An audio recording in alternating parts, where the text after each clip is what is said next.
Senhoras e senhores, está a começar o programa Ciência Aberta na Rádio Urbana, o único programa de divulgação científica de Angola. Então, muito boa tarde a todos que nos ouvem. Estamos aqui hoje com, como sempre, a companhia do Luquenho, que nos faz a assistência técnica e garante que o programa aconteça religiosamente. E ao lado temos o nosso convidado. Temos como convidado hoje Francisco Chimuco. Muito boa tarde, professor. Boa tarde, Felizardo. É um prazer estar aqui e muito obrigado pelo convite. Nós é que agradecemos, nós é que ficamos muito felizes por ter aceito o nosso convite.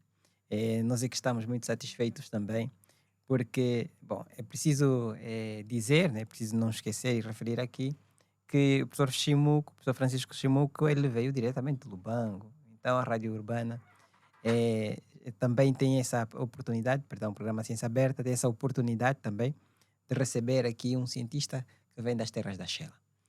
Então, nós vamos começar a nossa conversa, primeiro para dizer que hoje vamos falar sobre cibersegurança, que é uma área de especialidade do professor Francisco. Eu chamo professor porque ele é professor universitário, além de investigador e engenheiro, eu prefiro chamar pelo professor. Então, é a sua área de especialidade, vamos falar sobre isso. Mas antes, vamos começar, como sempre começamos o programa Ciência Aberta. Quem é o professor Francisco Chimuco? Então, o professor Francisco Chimuco, que às vezes é difícil falar de nós, né? Mas nunca é demais. Eu enquanto cidadão, sou casado, sou o quinto filho de 9 irmãos. Tenho 5 filhos, sou pai de 5 filhos. Eu sou natural da província da Huila, né, município do Lubango. Tive a minha infância na cidade do Namibe, nesse caso, na altura, agora é Moçambique. Cresci lá e concluí o ensino médio lá em mate física, no INE, na altura. E depois voltei a casa, não é? Mas, na verdade, tenho o Namibe também como uma segunda casa. E, na altura, como pretendia continuar os estudos e a oferta formativa a nível do ensino superior só existia em poucas províncias, tá? E na nossa região era no Lubango, né? Nesse caso na província da Huila. Então isso fez com que tivesse que voltar, né? De alguma forma, que é para continuar os estudos. Foi assim que em 2002 concorremos, nesse caso, para o exame de aptidão e conseguimos ocupar uma das vagas no curso de ensino de ciências, opção matemática, no ICED. Portanto, concluímos a licenciatura em 2007 e depois, muito antes de 2007, fomos contratados, não é, como monitor no ICED em 2005. Então, de lá para cá, fizemos um mestrado em Estatística, Matemática e Computação e concluímos essa formação de pós-graduação em 2015, ok? E mais tarde, já em 2016, um ano depois, claramente, inscrevemos-nos no doutoramento em Engenharia Informática, em que estamos a terminar na especialização de Engenharia de Segurança. Então, nessa altura, estamos a levar a cabo a nossa investigação, não é? Com a publicação de artigos científicos neste âmbito. Exato. É isso. Uma pergunta que me ocorre agora ao ouvir falar um pouco da sua trajetória. Saiu das matemáticas, no fundo, passou pela estatística e agora vai para a informática. Por que esse movimento? É uma questão interessante. Quer dizer, na verdade, mesmo na altura em que estávamos a frequentar a licenciatura, no ICED Lubango, na altura, né, que depois passou para o ICED Huila, não existia o curso de informática educativa. Então, quando estávamos a frequentar o terceiro ano, os professores da secção de matemática viram a necessidade de se criar um curso de informática educativa. Então, havia a necessidade de se formar, não é, um grupo pioneiro que é para dar seguimento, não é, num futuro curso que existiria de informática educativa. Então, foi assim que os professores ligados a essa secção, professores mais experientes que nós, ah, com a ajuda de um professor que existia na altura, era o professor do mestrado, né, da primeira edição do mestrado, Dr. Evelio, desenharam o curso, nesse caso, da licenciatura em Informática Educativa.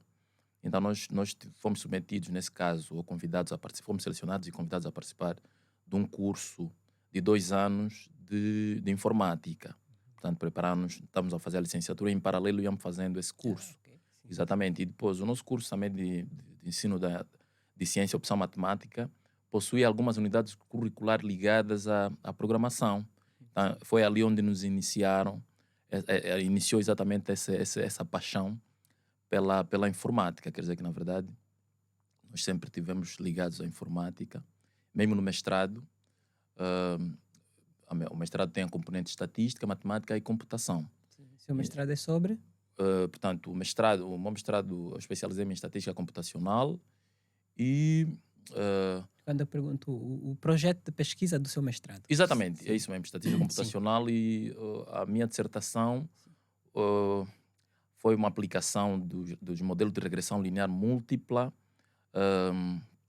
aplicados, nesse caso,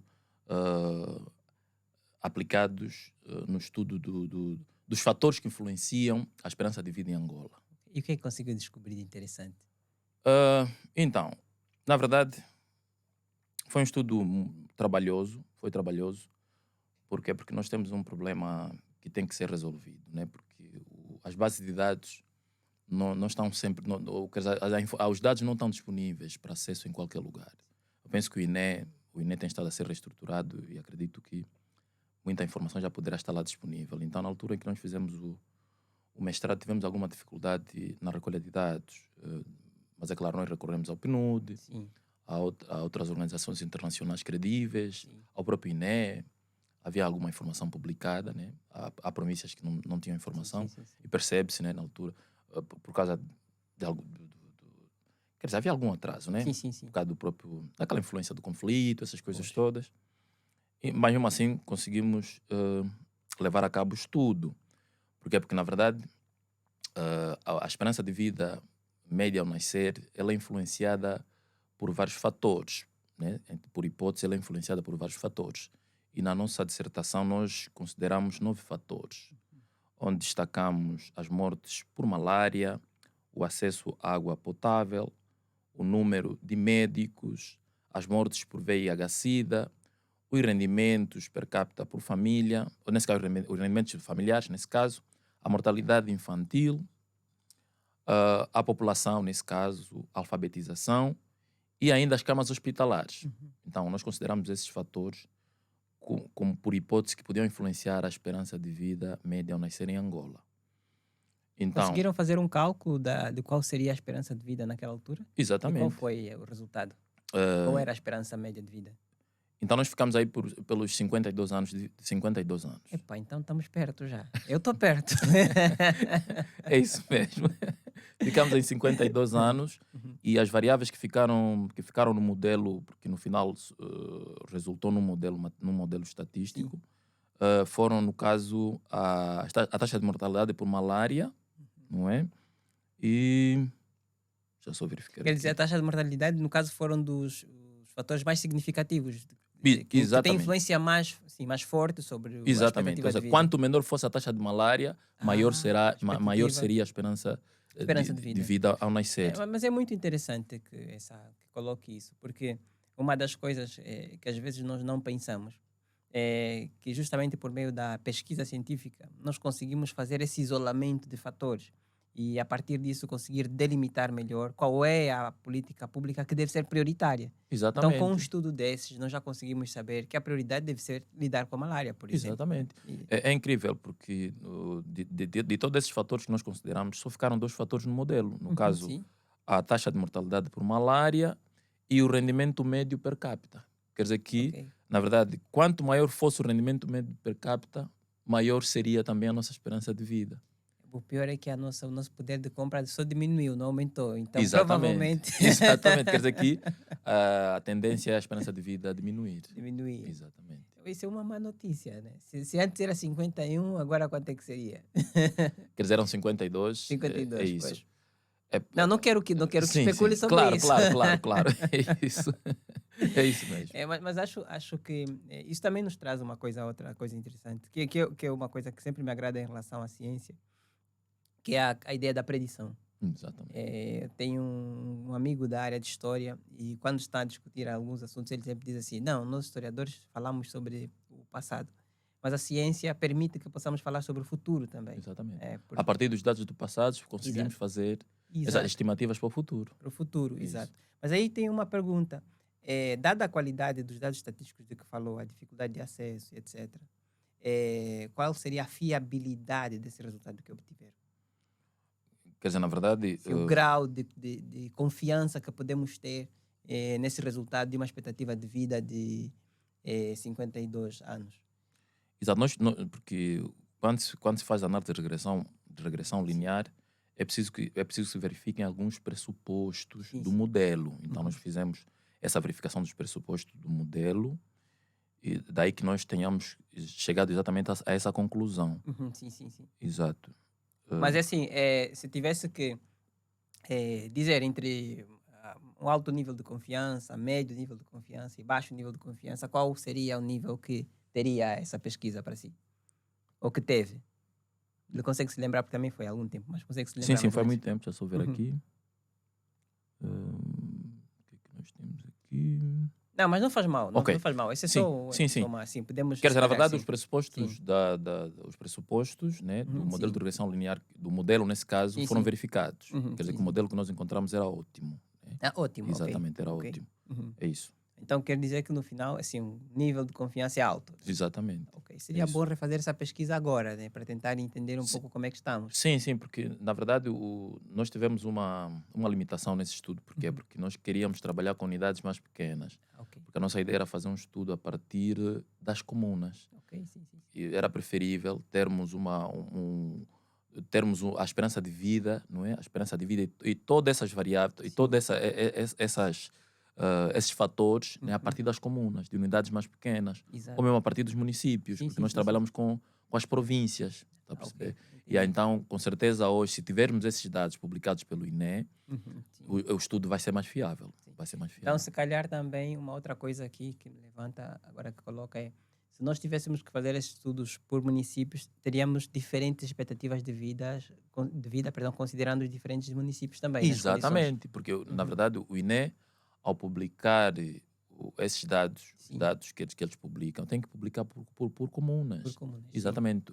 No mínimo, por municípios. Sim. Exatamente. Sim. Eu lembro-me que houve uma publicação que o INE fez, não estou bem lembrado, acredito que deve ter sido em 2018 ou 2017, em que aparecia uma esperança de vida por províncias. Todas as províncias e tudo, não havia nenhuma província a faltar esse dado. Então, eles podiam descer um pouquinho mais e irem para unidades mais pequenas, como, por Sim, exemplo, sim. o município ou comunas. Sim, exatamente. É Sim. isso. Mas aí também é importante dizer, se calhar para quem nos ouve, que não é só uma questão de mudar de Luanda, por exemplo, para Lubango, porque lá tem uma expectativa de vida maior, mas é um percurso, né? Também. Né? Sim, É sim. uma coisa que se vai fazendo. É isso. A vivência ao longo de anos é que vai determinar a nossa expectativa de vida. Exatamente. E uma pergunta ainda sobre a questão da estatística. Disse há pouco que o INE hoje tem trabalhado um pouco para ter, vamos assim dizer, dados maiores e melhores. O que acha hoje sobre o trabalho de estatística em Angola? Hoje temos mais informação estatística do que antes e com qualidade ou é só volume? Exato. Pergunto isso porque trabalha com números também. Sim, né? sim, eu percebo. Sim. Quer dizer, na verdade, estamos a falar de... Quando acedemos ao site do INE, nós encontramos já, muitas das vezes, dados já tratados. E os investigadores não precisam disso. Os investigadores precisam de metadados, dados recolhidos no campo. Portanto, esses dados podem estar lá em formatos XL, formatos do Excel, Sim. principalmente, Exato. não é? E outros tipos de formatos que são compatíveis, não é? Que é para os investigadores terem acesso e fazerem o seu trabalho. Exato. Podem ter relatórios, mas tem que ter lá os dados a partir dos quais os relatórios foram obtidos. Infelizmente, isso ainda não está a acontecer. Não está a acontecer. Sim. E o que eu vejo mesmo é que tem que se melhorar, tem que se fazer alguma melhoria em relação a isso, porque os investigadores reclamam muito, reclamam muito.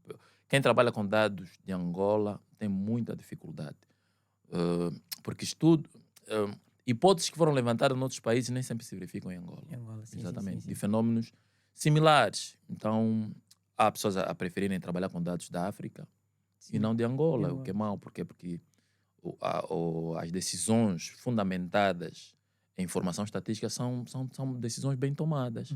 Exatamente, porque esses estudos, com certeza, iriam ajudar o pessoal responsável por tomar decisões. Por tomar decisões, exatamente sim. Na altura da elaboração das políticas públicas.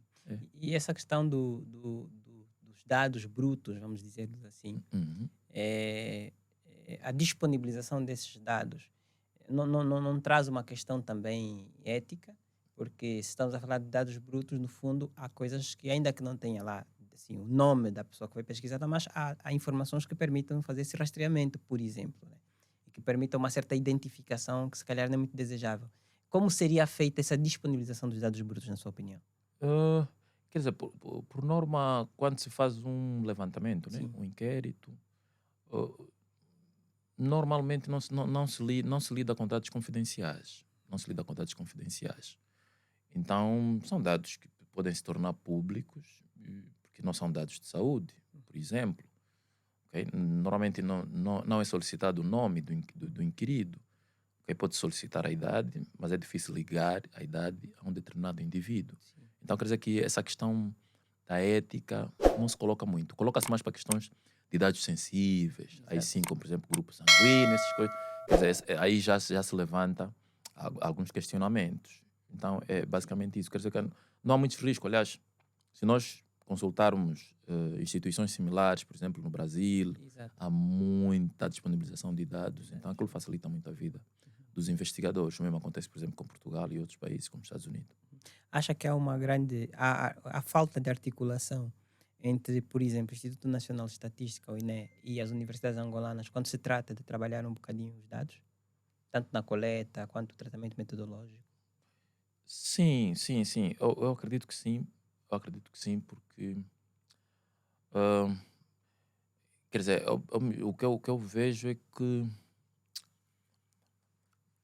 não há uma relação estreita, não é? Não há uma relação estreita, porque, por exemplo, quando se fazem sondagens, né? Se bem que aqui a nossa lei não permite, mas quando se fazem sondagens eleitorais, por exemplo, vamos falar do caso de Portugal, eles chamam universidades, contratam centros de investigação que é para fazer os estudos, os levantamentos, depois é publicado tudo, metodologia, o resultado a que se chegaram. Quem quiser consultar e tentar verificar se os dados são fiáveis, se os resultados obtidos são fiáveis ou não, pode fazê-lo.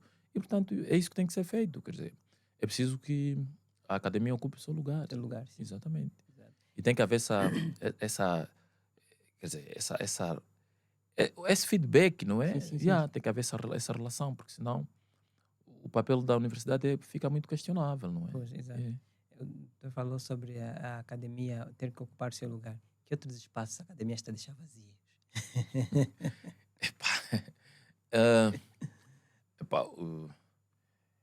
Na verdade, a academia também... A academia precisa de um novo fôlego, não é? Precisa de um novo fôlego,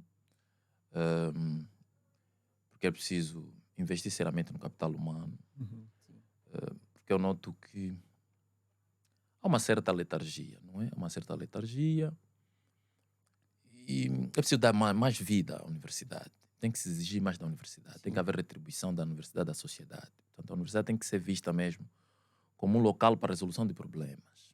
Exatamente, que é a famosa extensão universitária, não é? Que quase não se fala-se pouco. A questão da própria investigação científica, a própria inovação. Exatamente, portanto, eu julgo que tem que se fazer um trabalho sério de casa, não é? Que é para começarmos a trilhar bons caminhos, né? Porque fala-se de rankings e outras coisas mais. Andamos nisso há algum tempo, não é? E, na verdade, tem que se fazer algum trabalho para ver se daqui a uns 5 anos consigamos ter pelo menos uma universidade, pelo menos uma, né? Nos rankings das melhores da África, pelo menos no ranking das 100 melhores. Não é? E é o que eu penso. agora colocou algo que me faz pensar numa provocação que eu vi esses dias, porque foi publicado recentemente o ranking da Webmetrics, Exato. e começou uma discussão em torno disso. E a primeira coisa que eu gostaria era de colocar era, não está na hora de pensarmos, mais do que apenas pensarmos na nossa inclusão nos rankings internacionais, está na hora de começarmos a pensar na criação de um ranking nacional ou mesmo um ranking africano, porque esses rankings são construídos também em lugares específicos, né? Por exemplo, Xangai tem um ranking que depois se transforma em um ranking nacional, por exemplo. O próprio Webmetrics é espanhol. Então não está na hora também de nós começarmos a pensar dentro, nessa perspectiva? Penso que sim, penso que sim. Penso que sim e é preciso, na verdade, transparência, é preciso criar um, uma entidade, não é, que possa velar por isso, com concursos, né? Algo Uhum, sim, sim, sim. transparente, democrático, com pessoas idôneas para ficar em frente disso, desse processo. Eu penso que é mesmo chegada a hora, porque ah, cá internamente tem que haver já isso, né? Tem que haver já isso, depois vamos pensar a competir lá fora. Porque se no desporto, por exemplo, né, há Sim, competições internas que é para depois pois, participarmos na Afrotaça, nas Afrotaças, por que é que nós não podemos começar cá dentro? exato. Podemos começar cá dentro. Mas é verdade, a verdade é uma. Há um trabalho árduo que tem que ser feito. Há um trabalho árduo que tem que ser feito, que passa desde já pela requalificação dos quadros atuais e formação de novos quadros, Uhum, sim. virados para a própria investigação científica, porque vê-se, nota-se que nós ainda não temos autonomia de investigação científica. A maior parte da investigação científica que é feita por estudantes da pós-graduação no exterior, que trabalham em laboratórios e centros de investigação com os seus pares lá no exterior. É difícil ainda encontrar um artigo publicado numa revista de topo com autor angolano ou com autores que são angolanos. Portanto, há esse déficit. Então, nós temos que aprender com os que já conseguem fazer. É preciso que se aproveite a experiência das pessoas que conseguem e têm publicações, que é para passar essa experiência para os demais, porque, na verdade, a investigação científica não é uma tarefa, não é um hobby, não é uma tarefa tão simples como às vezes tenta fazer-se passar. É algo que exige muito trabalho, dedicação exclusiva, financiamento, e, portanto, tem que se fazer esse trabalho sério e investir em infraestruturas tecnológicas, bem equipadas, com material de ponta. E é isso, temos que aprender com os melhores. Exato. É isso. E depois fazer, tá? Pensando em relação a essa questão da inovação, da necessidade de aprender, sei que o professor está a fazer agora uma pesquisa a nível de doutoramento. Podia falar um bocadinho a respeito? Sim, sim. Então, conforme eu dizia, eu estou a especializar-me em cibersegurança Uhum. e a nossa investigação tem como tema hum, eh, facilitação do processo de engenharia de segurança para o ecossistema cloud e mobile. Então, a ideia por detrás da nossa tese é que as aplicações móveis baseadas na cloud, como por exemplo o WhatsApp, elas serão mais resilientes aos ataques se forem construídas nesse caso, se forem construídas de forma segura. Ok. Ou seja, os princípios da engenharia de segurança têm que ser tidos em conta desde o início. A partir do momento que se pensa em construir uma aplicação dessa natureza ou para esse ecossistema, tem que se pensar já na questão da segurança e privacidade dos dados. Ok. Então, isso nos traz para o tema da conversa de hoje. Exatamente. Como é que estamos em termos de cibersegurança? Eu vou perguntar, por exemplo, no caso das nossas universidades, têm sistemas de gestão acadêmica, né? E esses sistemas de gestão acadêmica fazem a gestão de muitos dados, de alunos, de professores, inclusive. Esses dados estão protegidos devidamente? Então, até onde eu sei, não é? Até onde eu sei, e pelo que temos estado a observar, hum, a questão da transição digital nas IEs ainda é um problema. Ainda é um problema. A maior parte das IEs, na verdade, tem esse sistema de gestão e muitos desses sistemas não estão na net. Muitos desses sistemas não estão na net. Existem algumas instituições que já partilham alguma informação nas suas páginas oficiais, ok? Mas também existem instituições que já deram alguns passos seguros nessa direção. E é claro, se uma informação não está na internet, está guardado, está alojado num servidor local e o acesso é offline, é mais fácil de garantir a segurança. Mas eu sei que há um trabalho a ser feito nesse sentido, sei, mas a verdade é essa. As universidades em Angola, em termos de transição digital, ainda não é tão significativo. Não é tão significativo. Há instituições que deram alguns passos, é preciso que se melhore isto, okay? Porque, quer dizer, os alunos ainda fazem matrículas presencialmente, solicitam documentos presencialmente, então esse é um problema. Agora, a questão da segurança, na verdade, está em voga, não é? Está em voga em quase todo mundo e é algo muito sério, porque principalmente quando se lidam com dados sensíveis, é algo muito sério e as organizações têm que ter em conta esse pormenor.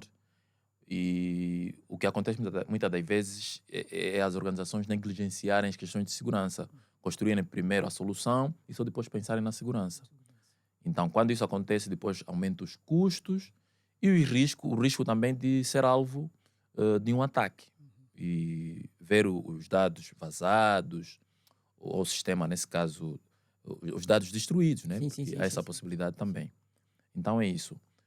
Agora é claro que é um caminho que tem que ser percorrido e tem que ser feito.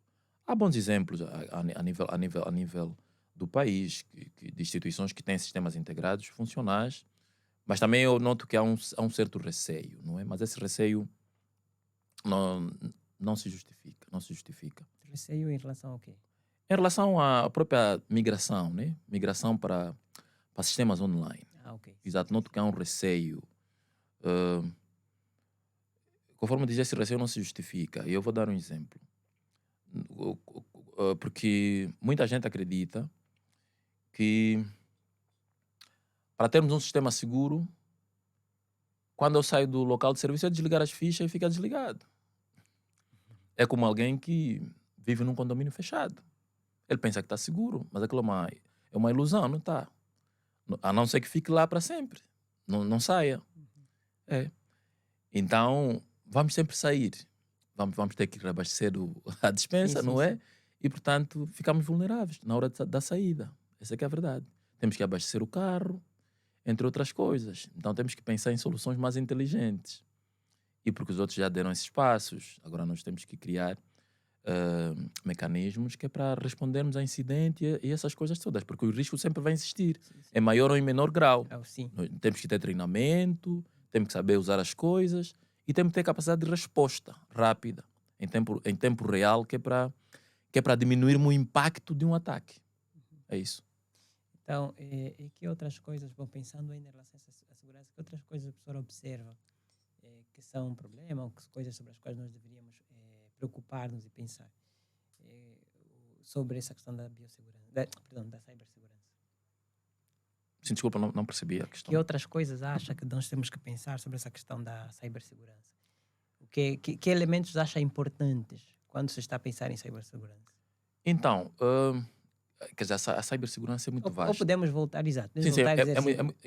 É muito vasta e eu, na verdade, vou me apegar a uma das áreas que hoje está muito a ser debatida, que é a questão da sensibilização e educação. Então é preciso que os cidadãos estejam preparados, que é para usarem as plataformas digitais, ok? Que é para usarem o ciberespaço. Por quê? Porque, na verdade, nos últimos tempos, o ciberespaço basicamente, quer dizer, as nossas relações hoje já não se fazem como no antigamente. Nós hoje trabalhamos, estabelecemos relações pessoais ou profissionais a partir do ciberespaço. E muitas das vezes recorremos não a computadores corporativos, recorremos aos nossos smartphones, tablets e não só. O que é que isso trouxe, na verdade? Trouxe consigo, aumentou o número de potenciais vítimas, o que faz com que os utilizadores maliciosos do ciberespaço comecem a pensar em fazer mal, não é? A essas pessoas, não é? Roubando os seus dados, entre outras coisas. Então, daí que os especialistas em cibersegurança defendam que a maior parte da população tem de ser cibercidadão, tem que ter consciência de como usar o ciberespaço. Ok? Ah, o que é que isso implica, na verdade? Quando nós usamos o ciberespaço, nós vamos estar nesse caso, expostos ao risco. Que riscos são esses? Existem vários riscos, ok? E esse risco tem exatamente a ver com os componentes do ciberespaço. O ciberespaço é composto pelos dispositivos, não é? Que são os computadores, sejam portáteis ou de mesa, os tablets, os smartphones, os dispositivos de IoT, as nossas câmeras lá de vigilância em casa, os smartwatches, entre outros, ok? Vamos encontrar a própria rede, okay? Os dispositivos comunicam através de uma determinada rede e depois tem um fator humano que interage com as máquinas. As máquinas hoje também interagem com os homens. Então, existem vários riscos. Por exemplo, para os dispositivos temos o risco da intrusão, né? Ser vítima de um ataque. Acesso à informação reservada confidencial, quer dizer que eu quando uso um dispositivo dessa natureza, podem aceder à informação confidencial. Perda ou roubo de informação e equipamentos. A personificação é um outro risco, alguém fazer-se passar por nós. Essa de alguém fazer passar por nós faz-me lembrar um esquema, vamos assim dizer, Exato. que hoje é muito comum no Facebook. Exatamente. Várias pessoas, ainda há umas semanas atrás eu tive esse mesmo problema, Uhum. criam perfis e começam a prometer coisas aos outros em seu nome. No Exatamente. meu caso, como eu sou da área sou na universidade, estavam a prometer bolsas. É isso aí. E a minha pergunta primeiro, como prevenir isso? Sim, pessoalmente, né? Uhum. Como é que eu posso prevenir isso? Exato. Se é possível, Uhum. claro. E segundo, como conseguir obter uma resposta rápida das próprias plataformas? Porque uma dificuldade que eu tive eu fiz a denúncia ao Facebook e demorou muito tempo para que o Facebook respondesse. Inclusive, Ok. depois eu fui pedindo a outras pessoas que fizessem a denúncia e tal, mas demorou. E engraçado, as primeiras vezes a resposta do Facebook era que não via problema nenhum com aquele perfil, porque ele não violava nenhuma das normas. Exatamente. Só violava o facto de que fazia passar-se por mim. Né? Exato. Então a minha pergunta é, como é que resolvemos isso? Como é que eu posso lidar com isso? Como é que eu me posso prevenir, por exemplo? Exato. Na verdade, já ia falar disto nas boas sim. práticas, Sim. mas é Se mesmo. calhar podemos entrar já para as boas práticas Sim, mesmo. exato. Sim. É um assunto muito interessante. Sim. É muito interessante. Uhum. Porque existem duas situações. Sim. Há casos em que a nossa conta é sequestrada. Nesse caso, o invasor consegue aceder à nossa conta. Ele não precisa clonar. Sim. Pode até alterar a nossa password ou não, ou pode fazer simplesmente publicações que nos comprometam. Exato. E existe o caso da clonagem, que na verdade é alguém que vai tirando as nossas fotografias e cria um novo perfil com o nosso nome, e porque o Facebook... Aliás, podem existir duas pessoas com o mesmo nome. Sim, claro. A única coisa que eles não vão aceitar é que seja igual ao número de telefone. Sim. Exatamente. Então, na verdade, o Facebook não tem um mecanismo que permite verificar a autenticidade de perfis normais. Não tem esse mecanismo, ok? Então, eles têm dificuldade, por causa das políticas dele de privacidade, ele tem dificuldade de bloquear ou eliminar uma certa conta. Por quê? Porque, conforme disseste, eles só dizem que não viola as políticas deles de privacidade ou de segurança. Então, a saída para esse caso da clonagem é muito simples. Para além de denunciar e partilhar a nossa experiência com nossos amigos, no caso, verificar o nosso perfil.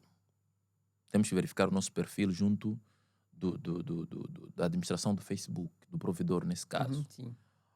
A verificação pode ser grátis ou paga.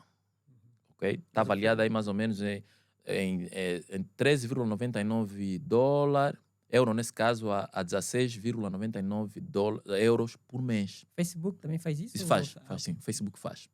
Tanto o Facebook e o X. Ah, O ok. X é mais barato, Sim, sim. mas o X tem o Basic, né? Tem o Basic, tem o Premium e o Premium Plus. Exato. Exatamente. Lá os valores rondam em 3 dólares, para Angola, por causa da Angola é 3 dólares, 8 dólares e 32, não, aquilo é 3, 16 e 32. 32 dólares por mês. Exatamente. Então, nesse caso, pedimos a verificação, eles vão solicitar nossa documentação, como bilhete ou passaporte, e vão verificar nossa autenticidade e aparece um símbolo de verificação de conta. Ali já é difícil alguém clonar a nossa conta. É muito difícil alguém clonar a nossa conta.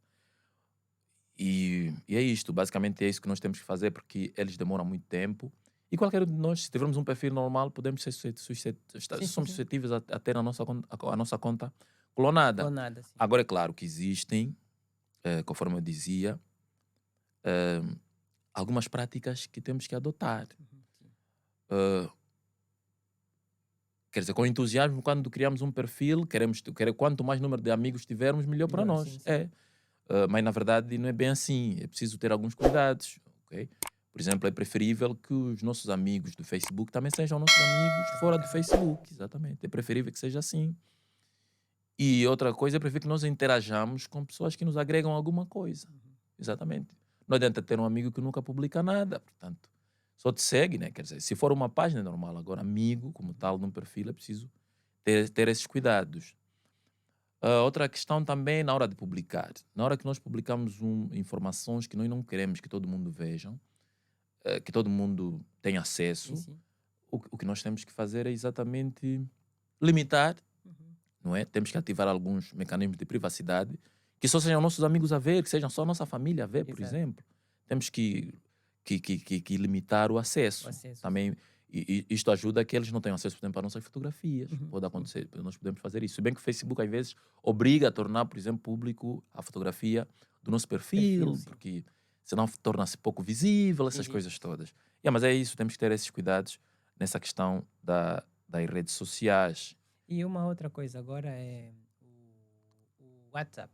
Uhum. O WhatsApp tem uma possibilidade, vamos assim dizer, de sequestramento de informações, em que as pessoas enviam aqueles links que, no fundo, às vezes são vírus, e você clica e ele depois tem outras consequências.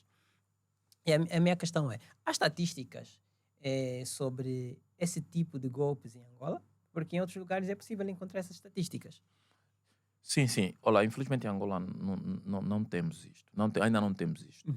A Agência de Proteção de Dados, quer dizer, ela já é antiga, foi criada em 2011. Mas de lá para cá está mais virada para a questão de sensibilização e alguma educação. Eu vejo isso. Eu já vi alguns eventos realizados pelo Centro Nacional de Cibersegurança de Portugal, em que a agência foi convidada. Vi, gostei de ver, porque acho que é uma boa experiência. Eles estão a fazer um trabalho incrível. Então penso que temos que pensar nessa questão. Temos que ter relatórios feitos aqui, nem que forem, para começar, nem que forem semestrais. Temos que ter isso. Infelizmente não temos essas estatísticas. Ainda não temos essas estatísticas. Não temos ainda. Esse tipo de ataque que falou é no caso, o phishing. Ok, sim. Exatamente, Phishing, é o phishing. Nessa altura é uma das maiores ameaças a nível do mundo, o phishing. Normalmente ele é feito através do envio de e-mails, não é? Em que o remetente faz-se passar por uma entidade de confiança. E eles partilham links ou anexos, nesse caso, maliciosos. Sim. Quando clicamos no desses link ou anexo, somos redirecionados para uma página falsa, não é? Onde normalmente introduzimos dados confidenciais, como por exemplo uma página do nosso banco ou uma página de uma aplicação de dados médicos. A intenção é sempre ou extorsão ou na maior parte dos casos, extorsão. Porque é alguém que faz chantagem, que pode obter dividendos, ou nesse caso, roubo mesmo de dinheiro. Exatamente. É isso. Pronto. altamente informativa, mas como todas as conversas que têm coisas interessantes e a parte que estamos a falar sobre o uso das redes sociais também a mim me chama muita atenção, Exato. porque eu uso as redes e lido com muitas pessoas que usam as redes. Aliás, o nosso programa está dentro de uma rede, o Facebook. Exato. Então é importante também termos essa oportunidade, mas infelizmente também estamos a ir para o fim. O tempo, sim, o tempo é como tudo. Sim, ele não nos perdoa. Sim, sim. E justamente por isso eu queria saber se há alguma outra coisa que o professor queria colocar ainda a respeito dessa questão da cibersegurança. Sim. Sim, sim. Quer dizer, na verdade, o que eu queria mesmo, não sei se. Quanto Não, tempo ainda é que nos pode. resta? Ok. Mais uns Era para 5 falar um pouquinho minutinhos. das boas práticas mesmo, sim. não é? Algumas boas práticas. Ah, por exemplo, as boas práticas no uso de smartphone e tablets. Sim. Ah, então, é necessário que os utilizadores temos que ativar os mecanismos de bloqueio do smartphone através de um PIN ou de outra funcionalidade de autenticação. Não faz sentido hoje andar com um smartphone que não tenha ativado algum mecanismo de autenticação. Ok? Então, se pudermos ativar dois, né, autenticação multifatorial, melhor. Devemos utilizar sempre uma VPN sempre que se ligar a uma Wi-Fi pública, ou então opte por utilizar os dados para aceder à internet em lugares sem Wi-Fi doméstico ou profissional. Pode explicar-nos o que é uma VPN? Se uma VPN é Virtual Private Network, Sim. é um canal seguro de transmissão de dados. Exatamente. Quer Como dizer é que eu descubro? Como é que eu sim, descubro que essa é uma VPN? Então eu quero acessar com o meu telefone. sim, Em uma rede no qualquer, caso como é que eu tem que ter uma aplicação. tenho que instalar no meu telefone. Exatamente. Tem que instalar a aplicação, fazer as configurações devidas ou levar alguém que percebe disto. E depois, quando quisermos navegar Sim. de forma segura numa rede pública, temos que ativar a VPN. Ok. Isso garante que a nossa informação não é interceptada. Ok. Exatamente, é isso. E nesse caso até, mesmo que se quisermos fazer uma transação financeira Sim. em redes públicas, devemos evitar. Se for para fazer, não tivermos alternativa, é preferível utilizar uma VPN. Evite ter o Bluetooth Sim. e a localização do seu smartphone ligado desnecessariamente. Então não faz sentido ligar o Bluetooth se não estiver a ser usado. Manter o sistema e as aplicações atualizados. Nós temos que ter as atualizações regulares tanto do sistema operativo quanto das aplicações. Temos que ser cuidadosos com as aplicações que instalamos. Nem toda aplicação é para instalar. E é preferível instalar as aplicações a partir das lojas oficiais da plataforma que devemos usar, se é iOS ou Android. Evitar os crackers. Exatamente. Temos que optar por configurações de segurança e privacidade do smartphone e aplicações mais restritas. Quer dizer que, na hora de atribuir acessos, não é? Porque quando nós instalamos, por exemplo, uma aplicação do Android, nós temos que dar permissões. Vamos supor, por exemplo, uma aplicação de texto.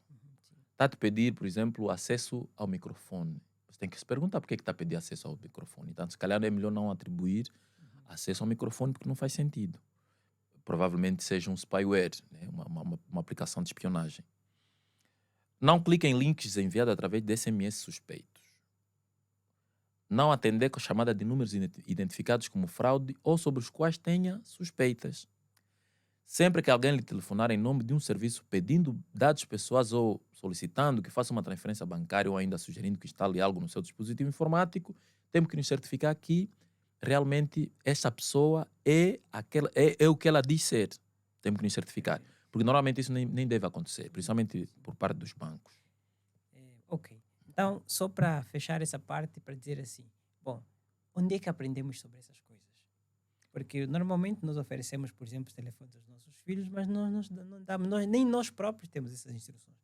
Onde é que nós podemos, qual é o lugar, vamos assim dizer, que se deve criar ou para passar a ensinar essas coisas? Porque eu entendo que também é uma realidade nova. Sim. Para todos nós. Exatamente.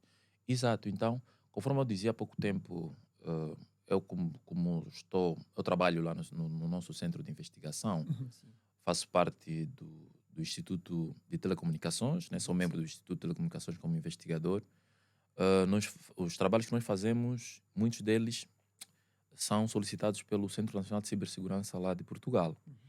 Então, é responsabilidade desse centro, okay, divulgar informação, não é? Formar a população toda. Sim. Não é? E pensando nisso, eu falo agora enquanto docente, Sim. nós temos pensado um projeto nesse sentido. Uhum. Temos pensado um projeto nesse sentido. Até já fizemos, já desenhamos, Sim, sim. porque na verdade, conforme disse, há pouca informação sobre essas questões. Então há mesmo essa necessidade de disponibilizarmos essa informação, né, tendo em conta a nossa realidade. Exato. É isso. Ok. E para finalizar, a pergunta que fazemos para fechar o programa é: de que forma o professor acha que o seu trabalho, seja como pesquisador, seja como professor, contribui para melhorar as nossas condições de vida aqui em Angola?